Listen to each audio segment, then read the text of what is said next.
Seth and Ishmael, I think they both dove, and I think Ish hit his head or it fell on his head, and Drake had the ball in his hands and it slipped out. So that was my point of view from it. It was just chaotic, but I just think those extra plays and effort plays right there just kind of just summed up the whole game. What is it like in the huddle in 13 seconds to go? I mean, it's a 1 point game again. Yeah, Game's on the line.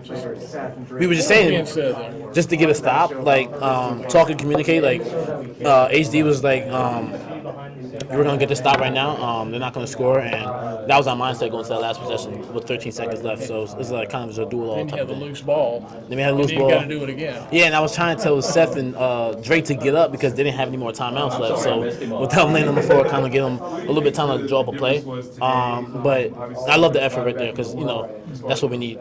From what you've seen from Ben today, is that something new for this offense, you think? From Ben? Yeah. Yeah, I just think we're just getting him more involved in our offense, and he did a good job of kind of just making his presence be felt today. He set great screens, and then he was able to kind of just finish. And Vin was huge for us. He's part of the reason why we won today. He was able to kind of just make plays after plays throughout the whole game, and definitely a confidence booster for him. What's it going to take to pull this thing out in Clemson on Monday night? And we took care of business tonight, and I know it's a quick turnaround, so we just gotta recover well, prep for tomorrow and prep for Monday. But it's another away game against a really good team. Clemson's a really good team, so it's gonna take all 40 minutes, all 15 guys to really dial in and be consistent throughout the whole game because we gotta go on the stretch right now. Yeah, I mean, you've been down to Clemson a few times and everything. It's always kind of tough down there, isn't it? Yeah, 100%. I mean, they're just a gritty team. They play really well together defensively, so they're gonna make it hard. So we just gotta come ready to play our A game.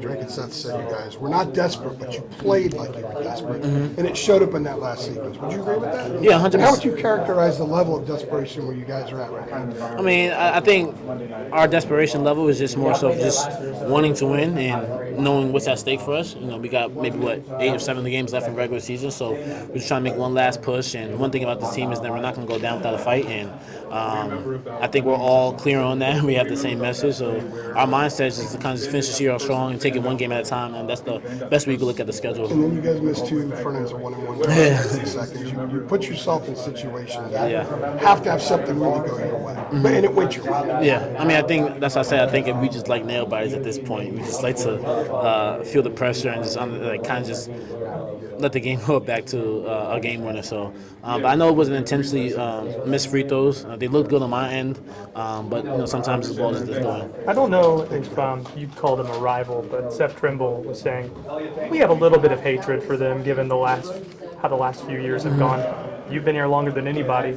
How would you characterize the battles you've had with Pitt the last 4 or 5 years? Yeah, I mean, it's always a hard-fought game. I mean, playing against them is just they're a really great team. They're gritty, and they're going to make the game, kind of difficult for you to kind of just either come up ball screens or make it hard for to catch the ball. So. I never remember they got us twice my junior year, and then playing them last year, and then playing them again in the ACC tournament last year. So those games are always down to the wire, and always look forward to those type of games because it's competitive. So I would just say it's more of like a highly competitive game when we play them. When you get Vin so involved in the paint, how much pressure does that take off of you guys' guard? It makes it easier for us, because they're putting 2 on the ball and me and EC, so we're able to kind of just find Vin.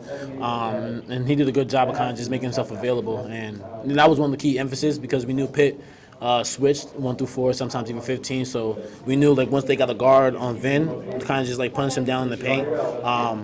And get them in foul trouble. I think we did a good job of doing that. So we got. On that subject, the previous 2 games, you guys really struggled against teams who are switching a lot. Yeah. What changed today? Because they stopped doing it after the second TV timeout. We weren't as stagnant. We got the ball moving, and our spacing was a lot better. I think having this week off kind of allowed us to work on that a little bit because I felt like sometimes when we did have a mismatch, our spacing would be everyone's bunched up on top of each other. So there was no room to make a play.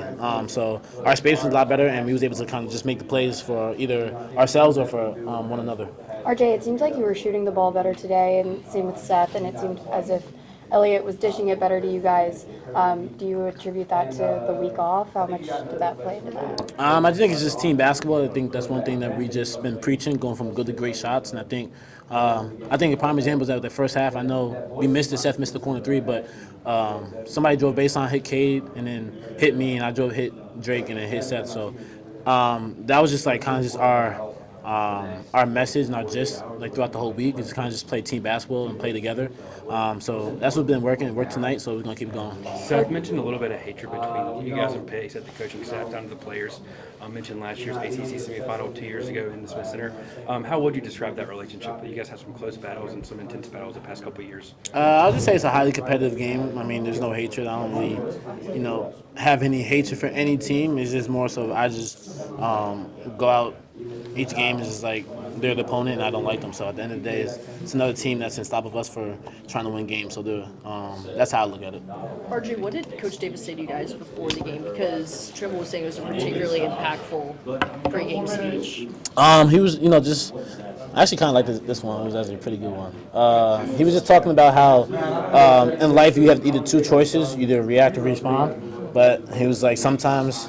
He said he didn't finish the rest of the story. Sometimes you don't really have a choice, and that we all made the decision to come here, and we have a choice whether we're going to either pull through together or kind of just back down and give up. And he said we had a choice of putting this jersey on and representing this university, and kind of just went down the line, just listening to all the things that he's been preaching all year. So our choice was to fight, and that's what we talked about. RJ, I had a question about your pregame ritual. I notice every time you're kind of, after you finish praying and you stand up, you pull back your wrist tape and kiss it. What's the purpose of that? I just get, this is my grandmother. She passed away in 2014, so I just make sure every time I step on the floor, I just give thanks to her and just know that she's watching over me. So I just make sure that I kiss my wrist because I have it right here, and just make sure that she's has me protected the whole game. Yeah, and in your final year, how much does gratefulness kind of play a role in just every time you're out on the floor? It's huge. I mean, this is the opportunity that I'm never going to get back again. So I just kind of just want to just reel it all in and understand like this is my last year playing basketball at UNC. So just grateful for every opportunity I'm able to kind of just play the game. So yeah. You've been very open about just your shooting struggles early in the year. To have kind of an efficient night tonight and to make the game-winning shot. I mean, how does that help your confidence? I mean, I never lost confidence in myself. Never lost confidence in my shot. I mean, that's just the way the game goes. Is the basketball is a game of momentum, and I trust myself enough to continue to keep shooting. I'm not going to shy away from that because I know that's what worked for me throughout my 4 years of being here. So I'm not just going to, just because shots are not going my way. So I know I struggled throughout the whole year. But one thing about me is kind of just staying in the moment, staying poised, and just trusting my work at the end of the day. RJ, did you think, as frantic as the ending was, with guys diving on the floor for loose balls, the deflections, I mean, do you feel like that's the desperation that this team has to play with for the rest of the season now? I felt like that sort of spoke to where you guys are. I think that's just the energy I felt like we've been missing all year.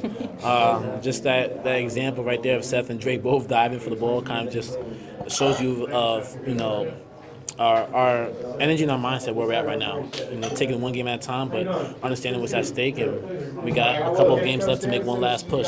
So, I loved it, and we're gonna need more of that going to Monday.